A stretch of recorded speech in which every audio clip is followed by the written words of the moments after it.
विद्यार्थी मित्र, कार्बनबद्दलची बरीचशी माहिती आपण आतापर्यंत झालेल्या भागामध्ये घेतलेली आहे. कार्बनची विद्राव्यता.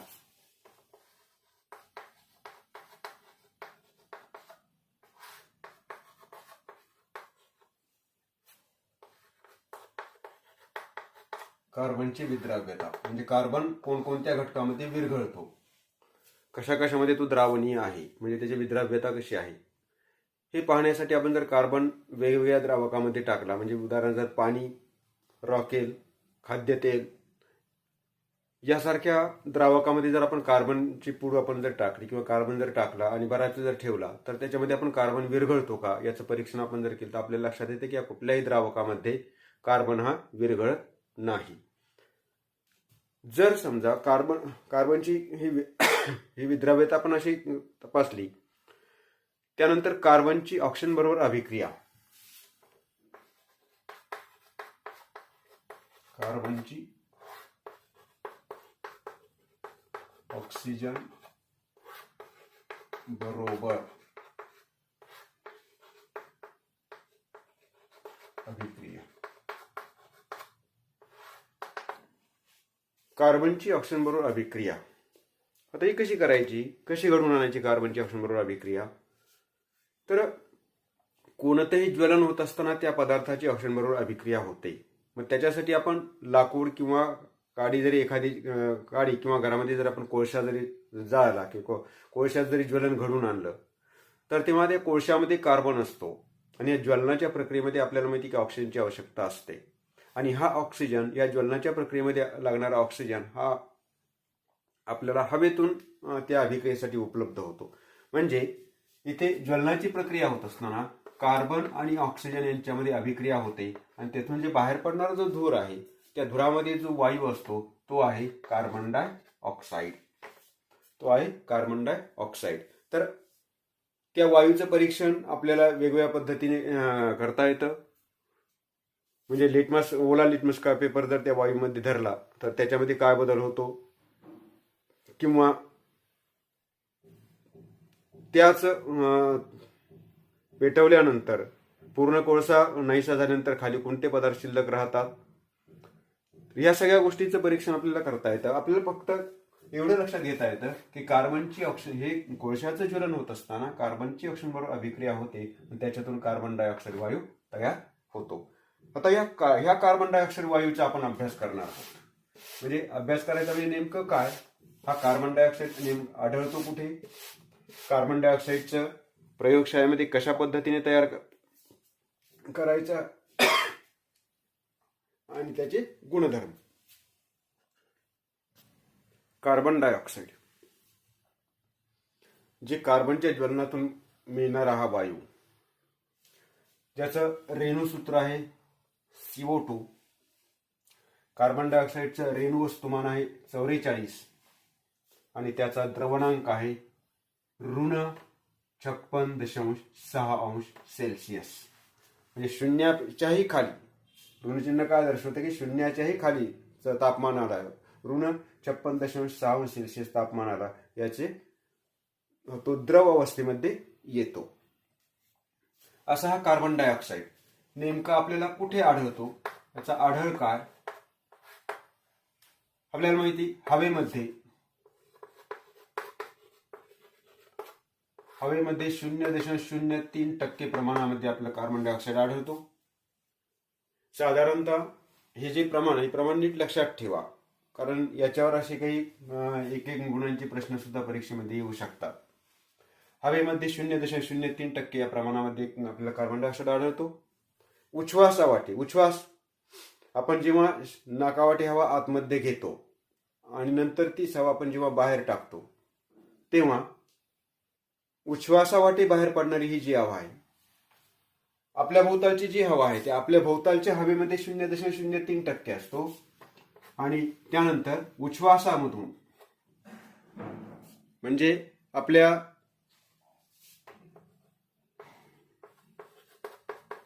उच्छ्वासातील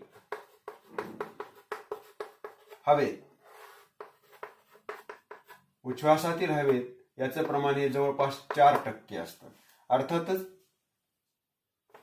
आपण जी नाकामध्ये हवा घेतो ती आपल्या भोवतालची हवा असते, त्याच्यामध्ये कार्बन डायऑक्साईड असतो, परंतु त्याच्यामध्ये कार्बन डायऑक्साईडचं प्रमाण 0.03% असतं. परंतु जी हवा आपण नाकातून बाहेर सोडतो, ज्याला उच्छ्वास म्हणतो आपण, त्या उच्छ्वासातील हवेमध्ये कार्बन डायऑक्साईडचं प्रमाण निश्चितच वाढलेलं असतं, कारण आपल्या शरीरामध्ये तयार झालेला कार्बन डायऑक्साईड वायू आपण हा बाहेर सोडत असतो. तर उच्छ्वासातील हवेमध्ये 4% प्रमाणामध्ये आपल्याला कार्बन डायऑक्साईड आढळतं. त्यानंतर संयुगावस्थेत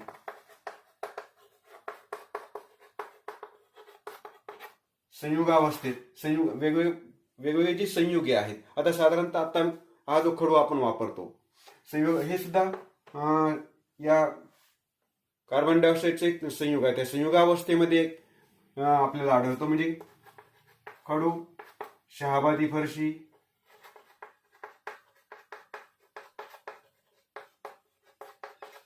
किंवा कुठले फरशी.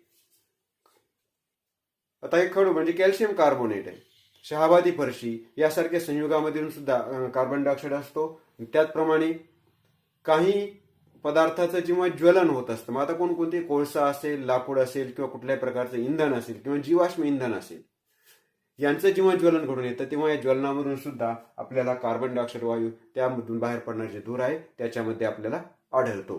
तर असा हा कार्बन डायऑक्साईड वायू प्रयोगशाळेमध्ये कसा तयार करायचा, कार्बन डायऑक्साईड वायू तयार करण्याची प्रयोगशाळा पद्धत आपण पाहणार आहोत.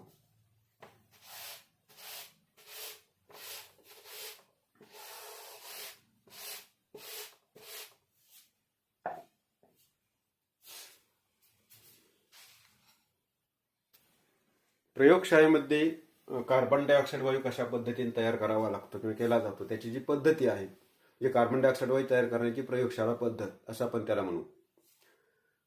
तर प्रयोगशाळेमध्ये कार्बन डायऑक्साईड वायू तयार करण्यासाठी आपल्याला आधी कोणकोणतं साहित्य लागतं हे आधी आपल्याला माहिती पाहिजे.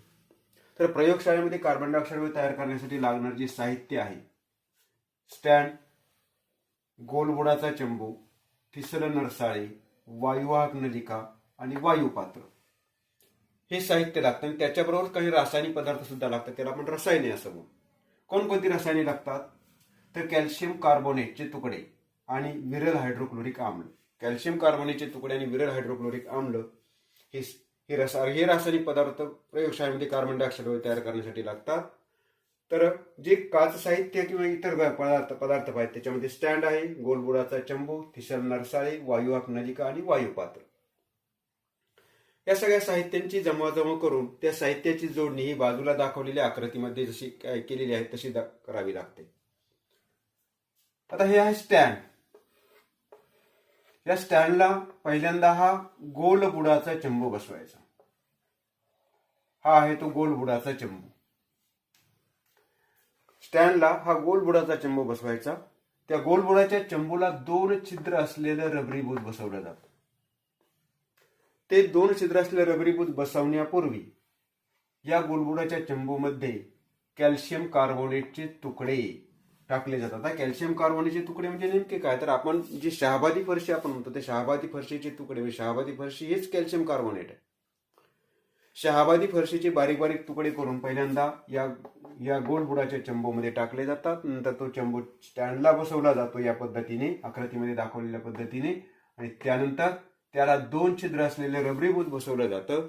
त्याच्यापैकी एका छिद्रामध्ये ठिसूळ नरसाळे बसवलं जातं. आता हे ठिसूळ नरसाळे आणि ठिसूळ नरसाळे, जे लांब दांडीचं नरसाळं असतं त्याला ठिसूळ नरसाळं असं म्हणायचं. तर ही ठिसूळ नरसाळे एका छिद्रामध्ये बसवलं जातं आणि दुसऱ्या छिद्रामध्ये वायुवाहक नलिका बसवली जाते. ही रबराची आणि काचेची ही वायुवाहक नलिका असते.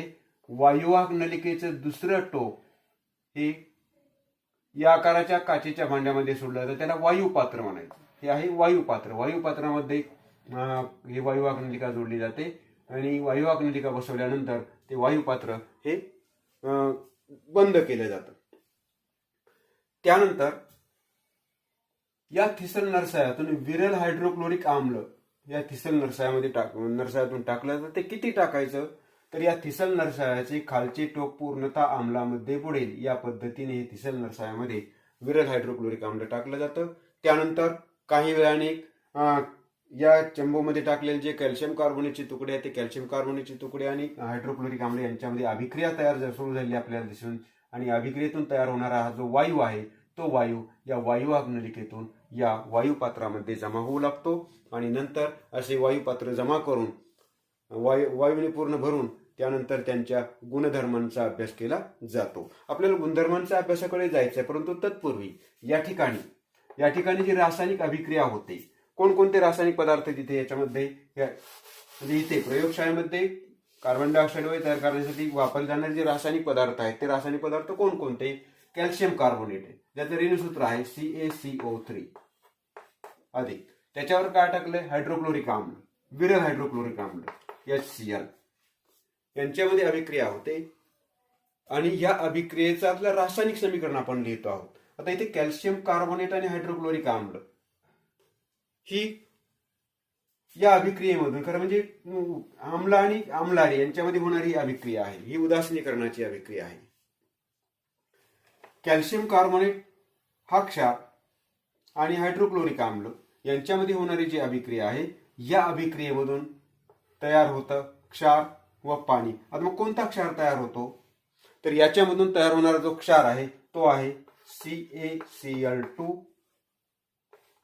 अधिक H2O अधिक यातून तयार होतो ते आपल्याला पाहिजे तो कार्बन डायऑक्साईड वायू.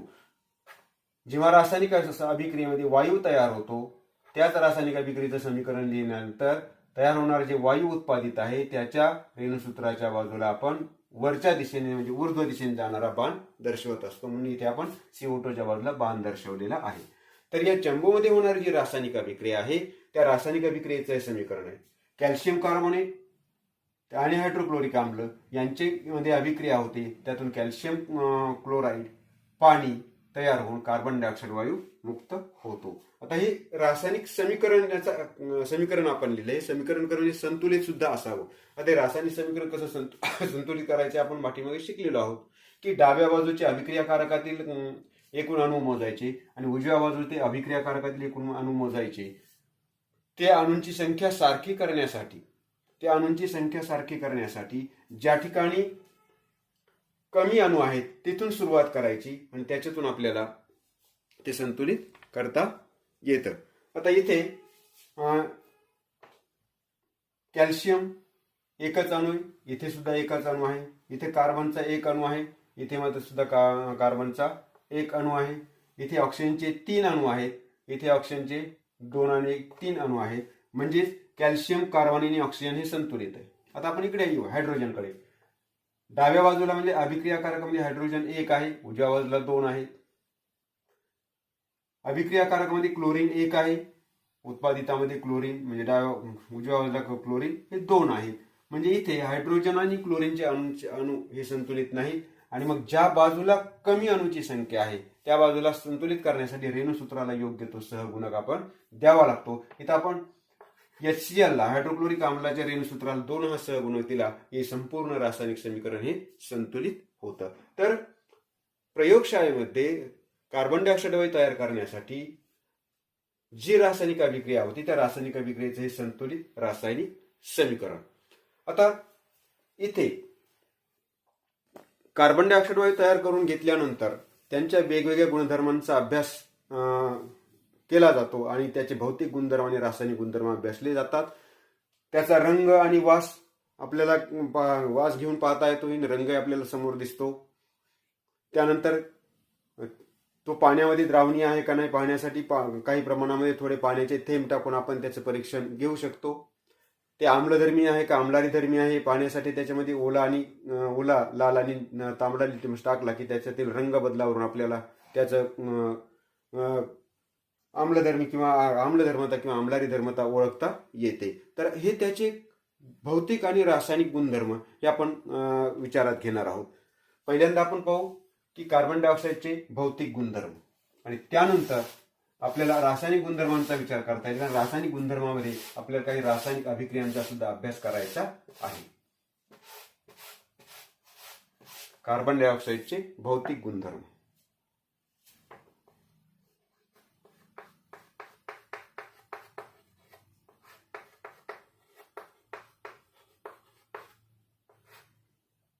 कार्बन डायऑक्साईडचे भौतिक गुणधर्म. याला कुठल्याही प्रकारचा रंग दिसत नाही, म्हणजे हे कसा रंगहीन आहे. त्याला कुठल्याही प्रकारचा वास नसतो, म्हणजे हा गंधहीन आहे. कार्बन डायऑक्साईड हा रंगहीन आहे आणि कार्बन डायऑक्साईड हा गंधहीन आहे. त्याच्यावर म्हणजे त्याला गंध म्हणजे वास असणे, कुठल्याही प्रकारचा वास नाही म्हणजे हा गंधहीन आहे. कुठल्याही प्रकारचा त्याला रंग नाही म्हणजेच हा कसा रंगहीन आहे. रंगहीन व गंधहीन आहे.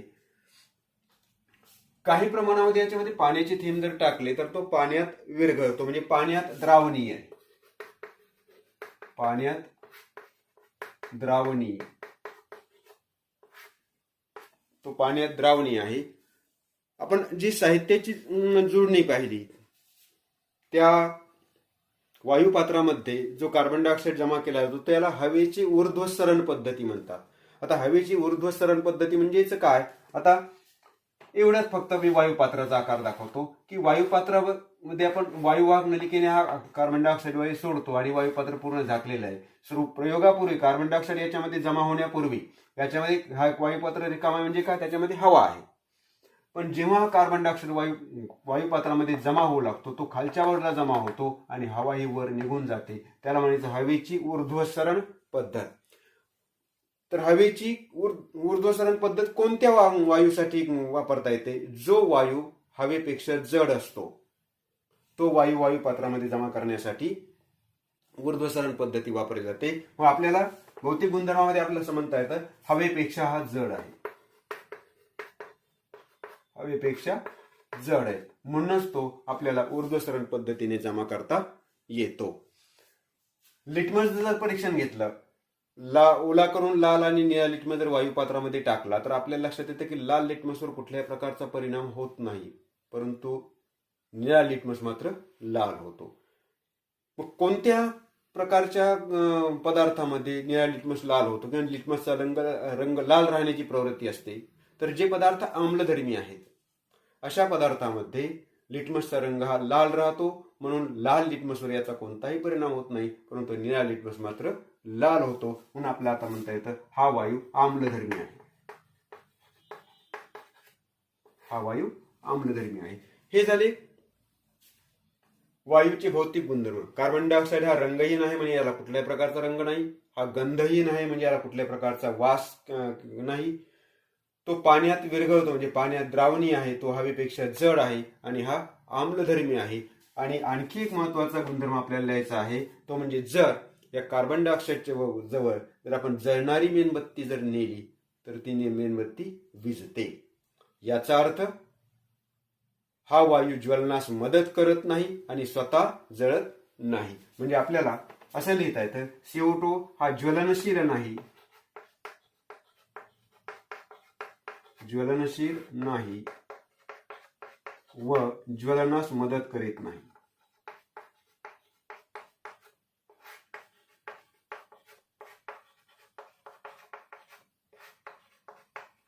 हा ज्वलनशीलही नाही आणि ज्वलनास मदत करीत नाही.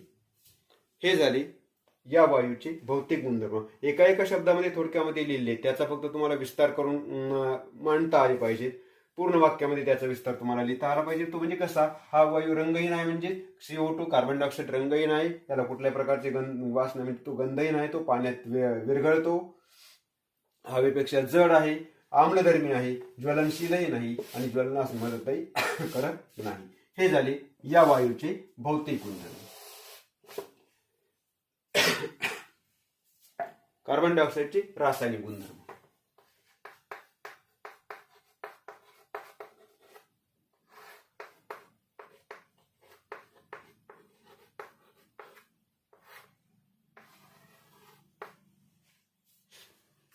इथे आपल्याला काही रासायनिक समीकरण अभिक्रियांचा अभ्यास करून समीकरणे सुद्धा आपल्याला लिहायची आहेत. पहा, एका गुणधर्माचा आपण इथे विचार करू. रासायनिक गुणधर्मामध्ये म्हणजे कार्बन डायऑक्साईडच्या रासायनिक गुणधर्मामध्ये आपण पहिला एक अभिक्रियाचा विचार करू. जर समजा सोडियम हायड्रॉक्साईडच्या द्रावणामधून जर हा वायू प्रवाहित केला तर काय होतं?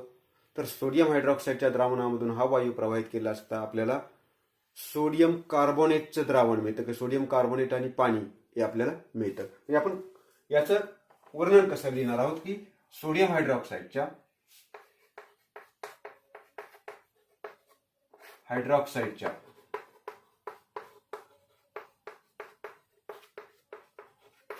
द्रावणातून सोडियम हायड्रॉक्साईडच्या द्रावणातून CO2 वायू प्रवाहित केला. सोडियम हायड्रॉक्साईडच्या द्रावणातून CO2 वायू प्रवाहित केला तर काय मिळतं आपल्याला? तर सोडियम कार्बोनेट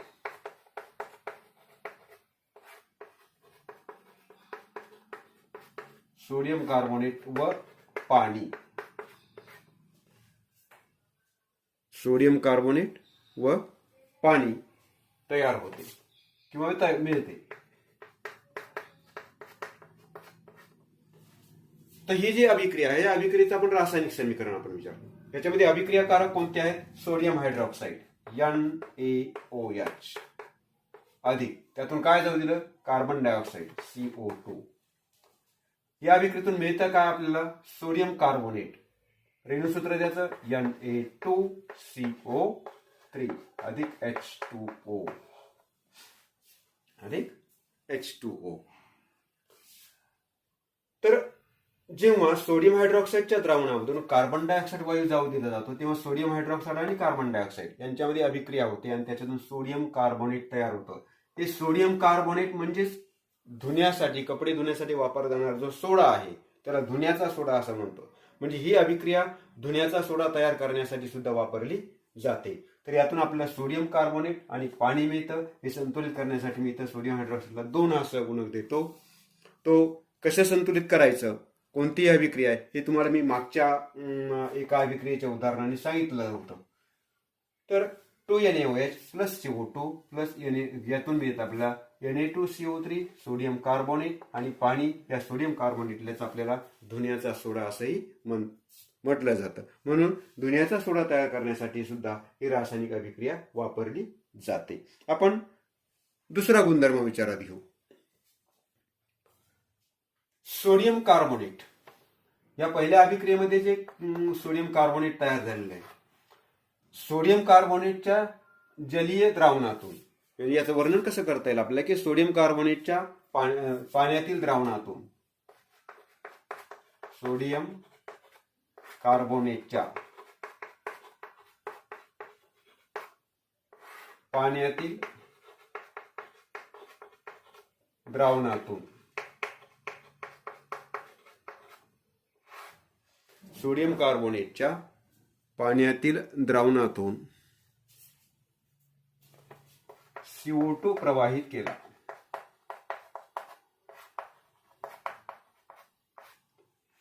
CO2 प्रवाहित केला तर काय तयार होतं? तर यातून आपल्याला सोडियम बायकार्बोनेट चा क्षार तयार होतो. केला तर सोडियम बायकार्बोनेट मिळतं.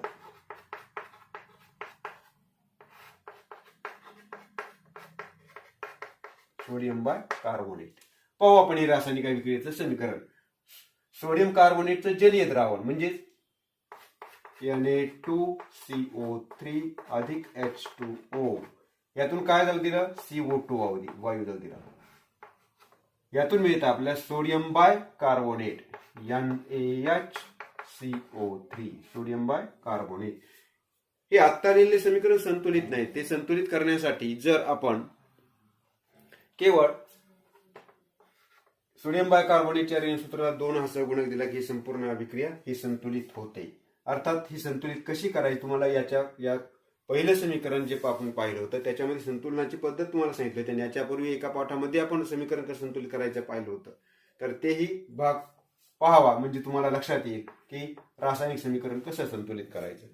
तर हे जर संतुलित रासायनिक समीकरण या अभिक्रियेचं तर सोडियम कार्बोनेटच्या पाण्यातील द्रावणातून जर सोडियम हा वायू म्हणजेच कार्बन डायऑक्साईड वायू प्रवाहित केला तर आपल्याला सोडियम बायकार्बोनेट मिळतं. ही झाली 2 रासायनिक गुणधर्म. आणखी काही 2 रासायनिक गुणधर्मांचा विचार आपण करणार आहोत. ज्याच्या अभिक्रिया आपण यापूर्वी जेव्हा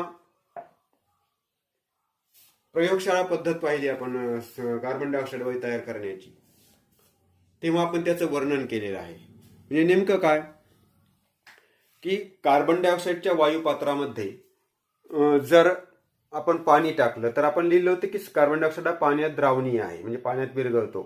पण नेमकं काय होतं, कार्बन डायऑक्साईड आणि पाणी यांच्यामध्ये अभिक्रिया होते का, तर आपल्याला असं म्हणता येईल की त्यांच्यामध्ये अभिक्रिया होते. म्हणजेच कार्बन डायऑक्साईड, तिसरा गुणधर्म आपल्याला म्हणता येईल की पाणी व कार्बन डायऑक्साईड, पाणी व CO2 यांच्या अभिक्रियेतून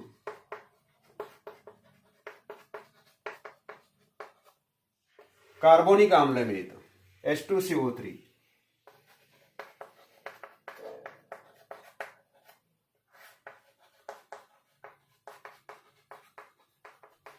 यांच्या अभिक्रियेतून कार्बोनिक आम्ल मिळतं. पुस्तकामध्ये याचं रासायनिक समीकरण दिलेलं नाही, फक्त विचारलेलं आहे, तुम्हाला सांगितलेलं आहे की काय वर्णन केलं, विचारलं आहे की वरील प्रयोगात पाणी व कार्बन डायऑक्साईड यांच्यात होणाऱ्या रासायनिक अभिक्रियेचे समीकरण लिहा. तर ते समीकरण आपण इथे लिहू.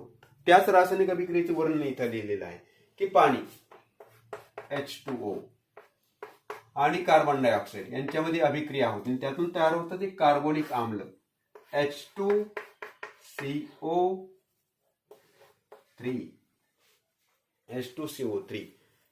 हे त्या रासायनिक अभिक्रियेचं समीकरण आहे.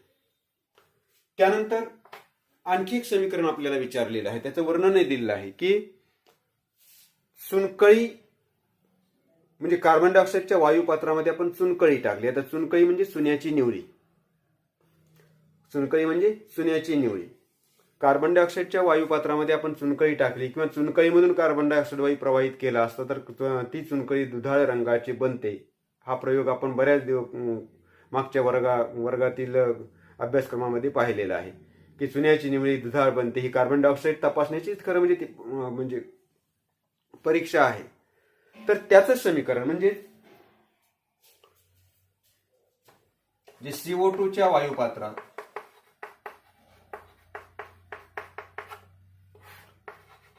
चुनकळी, CO2च्या वायुपात्रात चुनकळी टाकल्यावर होणारी अभिक्रिया.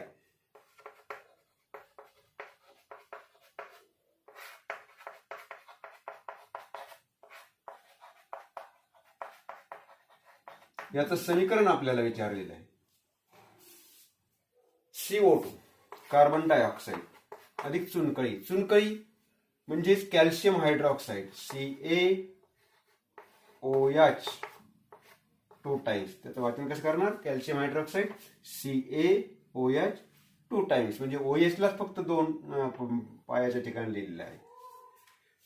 तर यातून जे आपल्याला मिळतं, ज्याला आपण चुन्याची निवळी दुधाळ बनते, ते दुधाळ होण्याचं कारण म्हणजे त्याच्यामध्ये तयार झालेलं असतं कॅल्शियम कार्बोनेट CaCO3 अधिक H2O. हे कॅल्शियम कार्बोनेट पाण्यात अद्रावणीय आहे, म्हणून त्या चुनकळीचा रंग किंवा त्या चुन्याच्या निवळीचा रंग दुधाळ झालेला आपल्याला दिसून येतो. तर या अभिक्रियेचं हे समीकरण आहे. तर हे झाले कार्बन डायऑक्साईडचे रासायनिक गुणधर्म.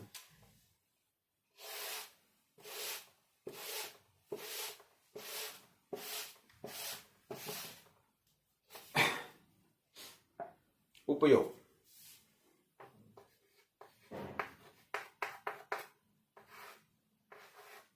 कोणकोणत्या साधनासाठी कशासाठी कार्बन डायऑक्साईडचा वापर केला जातो? शीतपेय तयार करण्यासाठी,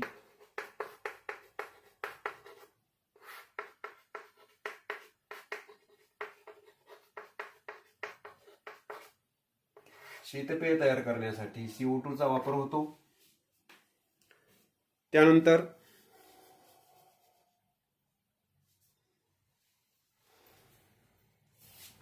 स्थायूरूप कार्बन डायऑक्साईड, म्हणजे आपण असं म्हणतो त्याला स्थायूरूप CO2.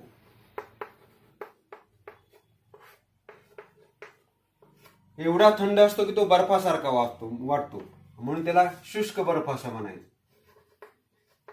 शुष्क बर्फ. स्थायूरूप CO2 इतका थंड असतो बर्फासारखा, म्हणून त्याला शुष्क बर्फ म्हणजे कोरडा बर्फ असं म्हणलं जातं.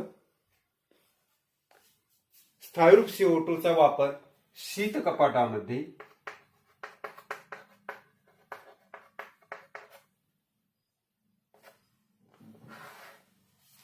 स्थायूरूप CO2 चा वापर हा शीत कपाटामध्ये व अन्न पदार्थ थंड ठेवण्यासाठी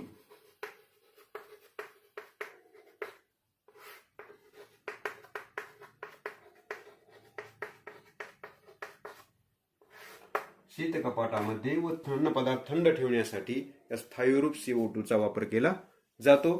त्यानंतर अग्निशमन साधनात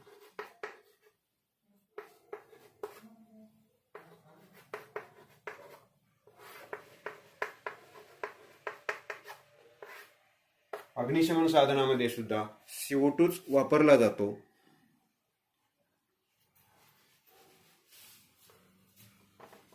कॉफीतील कॅफीन काढून टाकण्यासाठी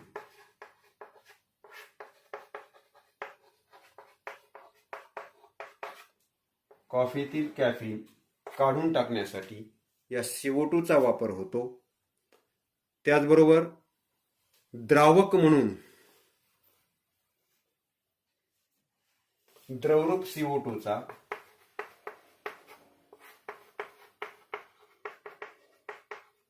वापर द्रावक म्हणून केला जातो.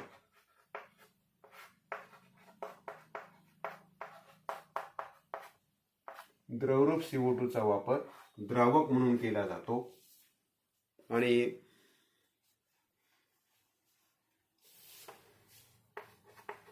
हवेतील कार्बन डायऑक्साईडचा वापर वनस्पती प्रकाश संश्लेषणासाठी करतात.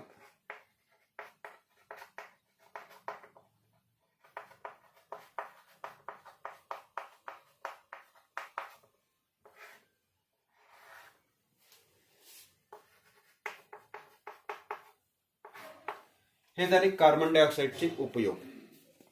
पहा, शीतपेय तयार करण्यासाठी या कार्बन डायऑक्साईडचा वापर केला जातो. आता शीतपेय उन्हाळ्यामध्ये आपण पाहतो की वेगवेगळ्या बाटलीबंद आपल्याला शीतपेय मिळतात.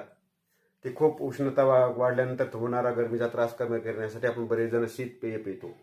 तर शीतपेयाचा अनुभव आपल्याला लक्षात येतो की शीतपेय जर आपण हलवलं तर आणि त्याचं जर झाकण काढलं तर ते भस्कन असं बाहेर येतं. त्याचं कारण त्याच्यामध्ये विरघळलेला जो कार्बन डायऑक्साईड वायू असतो तो हा बाहेर पडू लागतो, ज्याला फसफसणारी शीतपेय म्हणायचं.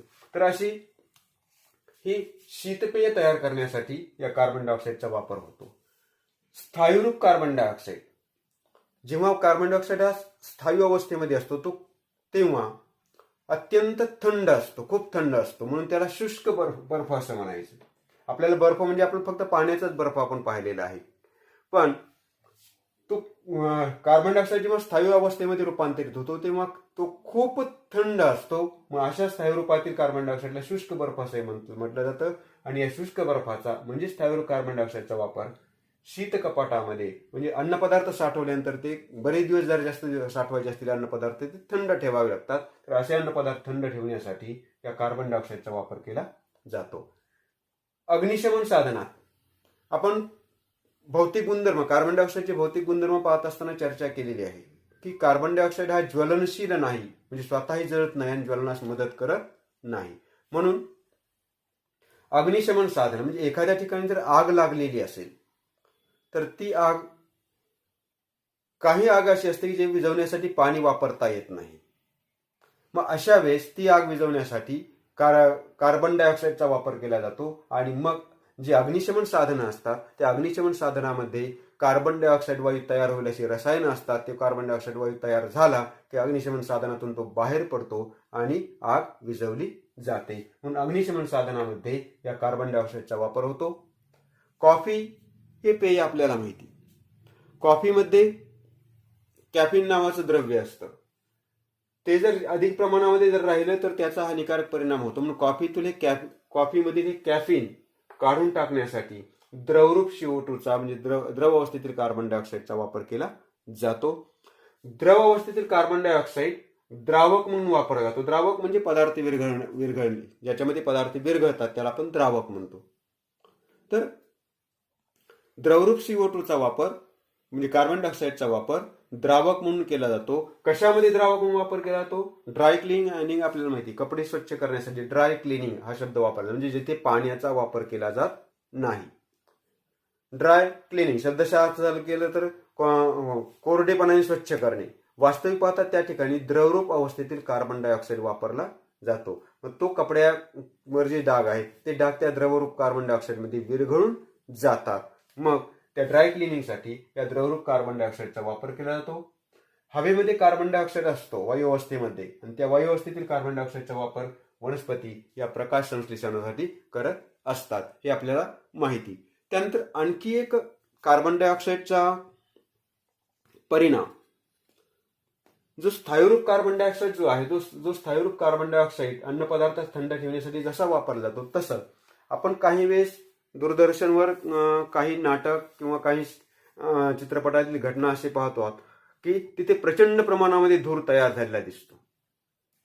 तर असा धूर तयार करण्यासाठी या स्थायूरूप कार्बन डायऑक्साईडचा वापर केला जातो. नाटकामध्ये स्टेजवर असा धूर जर तयार करायचा असेल तर तिथे या स्थायूरूप कार्बन डायऑक्साईडचा वापर केला जातो. ही झाली या कार्बन डायऑक्साईडची उपयोग. अग्निशमन साधनामध्ये सुद्धा या कार्बन डायऑक्साईडचा वापर आग विझवण्यासाठी केला जातो, हे आपण पाहिलेलं आहे. तर अग्निशमन साधन किंवा त्याला आपण अग्निशामक यंत्र असे म्हणू.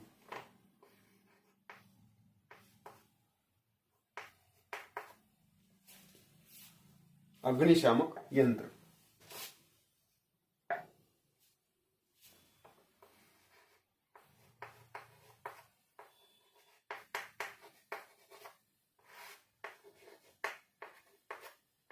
पुस्तकामध्ये आपल्याला याची आकृती आहे, पण ती पाहिलेली आहे